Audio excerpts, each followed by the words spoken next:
Hello friends, आप सबों का ममता मिश्रा कुकिंग चैनल पे सुस्वागतम। बहुत सारा प्यार भरा वेलकम। मौसम के चेंज होने के टाइम पर आप अपने डाइट में एक ड्रिंक जरूर शामिल करें और वो है टेस्टी हेल्दी कांजी का। और अगर कांजी बीटरूट और गाजर का हो तो इसके हेल्थ बेनिफिट तो काउंट ही नहीं हो पाएंगे। तो चलिए झटपट बनाते हैं बीटरूट गाजर का स्पेशल कांजी। कांजी बनाने के लिए मैंने एक गाजर लिया है और एक ही बीटरूट भी लेने वाली हूँ। गाजर के दोनों हिस्से को कट कर लीजिए, दोनों सिरे को, और उसको इस तरह से पिलर के हेल्प से छील लीजिए।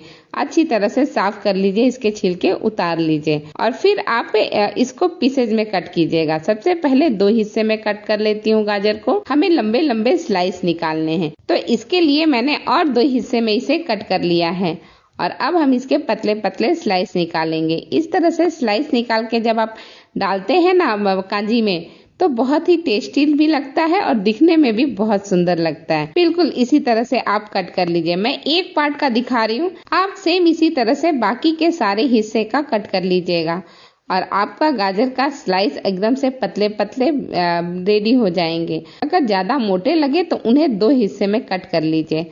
और अब चलिए बीटरूट को कट करके दिखाती हूँ। तो बीटरूट का ऊपर का और साइड का हिस्सा मैं कट कर ली हूँ, ठीक उसी तरह से जैसे गाजर का किया था। अब इसे पील कर लेती हूँ, बिल्कुल गाजर की तरह ही। और इसको पील करने के बाद हम इसके भी अब पतले पतले स्लाइस कट करेंगे। कैसे, मैं दिखाती हूँ। इसे बीचों बीच आप कट कर लीजिए, जैसे मैं कट कर रही हूँ बिल्कुल उसी तरह से। और अब आप एक हिस्सा ले लीजिए, उसे भी दो भाग में कट कर लीजिए और अब आप इसमें से स्लाइस निकालना शुरू कीजिए। अगर ज्यादा चौड़ा है तो उसे भी आप दो पार्ट में या तीन पार्ट में कट कर सकते हैं। इस तरह से बीटरूट का भी स्लाइस अच्छी तरह से पतले पतले निकल जाएंगे।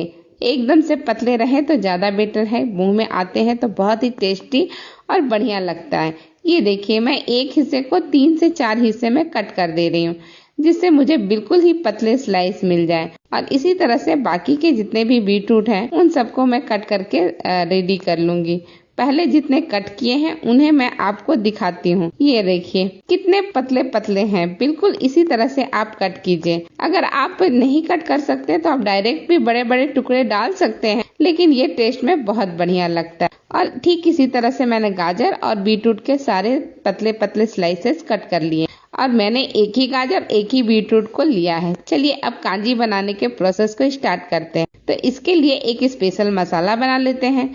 तो 2 चम्मच हमने मिक्सी के जार में लिया है पीला वाला सरसों। पीला वाला सरसों ना हो तो ब्लैक सरसों भी ले सकते हैं। और ये मैंने आधा आधा चम्मच डाला है काला नमक, सफेद नमक, और आधा चम्मच के करीब लिया है कुटी हुई लाल मिर्च और 1 चम्मच लिया है कश्मीरी लाल मिर्च। और सारी चीजों को ढक्कन बंद करके अच्छी तरह से ग्राइंड कर लेते हैं। ग्राइंड करने के बाद देखिए ये कुछ इस तरह से मसाला बन करके रेडी हो गया। यही मसाला कांजी की जान है और यही बहुत बढ़िया फायदा भी करता है। चलिए कांजी बनाने के लिए एक साफ सुथरा बर्नी ले लिए हैं और उसमें हम सारे गाजर को डाल देते हैं। पहले हम गाजर ही डाल रहे हैं और फिर इसमें हम डालेंगे पानी।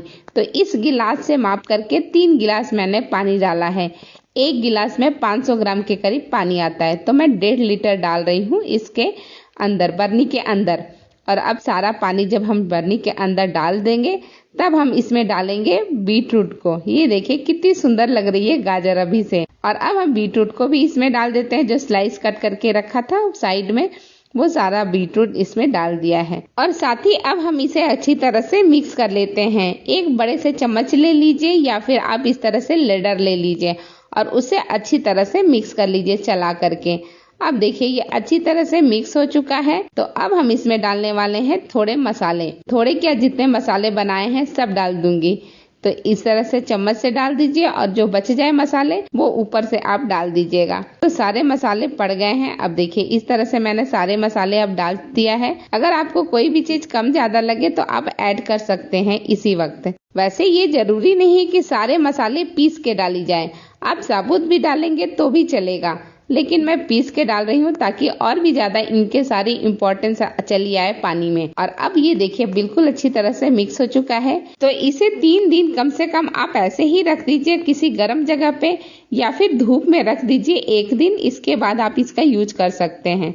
तो धूप में रखने के लिए मैंने इसके ऊपर कॉटन का कपड़ा बांध दिया है। कॉटन का ही कपड़ा बांधिएगा, ज्यादा बेटर रहेगा।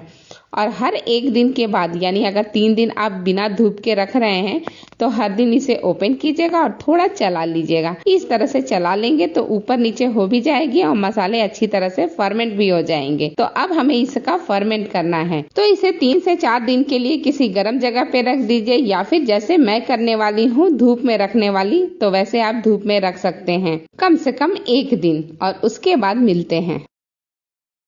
मैंने इसे 1 दिन धूप में रखा था और 1 दिन ऐसे ही गर्म जगह पे रख दिया था। अब देखिए इसका कलर देखिए कितनी बढ़िया दिख रही है ना, बहुत ही बढ़िया है और ये फर्मेंट भी अच्छा हो चुका है। अच्छी तरह से इसे चला लीजिए और फिर इसे सर्व कीजिए।